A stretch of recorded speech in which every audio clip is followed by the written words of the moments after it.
So final పోనీ big boss stage వరకైతే yeah వెళ్ళాం. యా నాగార్జున ఎస్ కలిసాం. ఎస్ అందరు కంటెస్టెంట్లతోని ట్రావెల్ అయ్యాం అక్కడ. ఎస్ సో ఎలా అనిపించింది ఆ జర్నీ ఇట్స్ మొత్తం?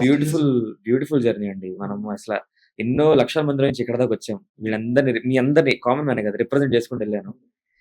మేమందరం అందరిలోనూ ఒక టాలెంట్ ఉంది. ఏదో ఒక టాలెంట్ ఉంది. ఆహ్, చాలా డిఫరెంట్ మైండ్స్. ప్రతి ఒక్కళ్ళు చాలా బాగా మాట్లాడతారు. టా వాళ్ళకి ఛాన్స్ కోసం వచ్చారు. ఏదో ప్రూవ్ చేసుకుందామని వచ్చారు. హ్మ్.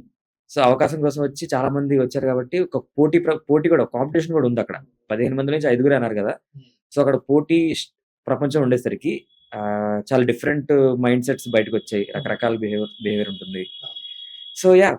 వెరీ గుడ్ ఎక్స్‌పీరియన్స్ అసల. ఆ సెట్ అక్కడ జడ్జెస్ అభిజిత్ గారు, బిందు గారు, నవదీప్ గారు, శ్రీముఖి గారు అండ్ అలాగే బిగ్ బాస్ టీమ్ చాలా చూస్తున్నారు మమ్మల్ని. So, it was a beautiful experience. ఎన్ని కోట్లిచ్చినా రాదది.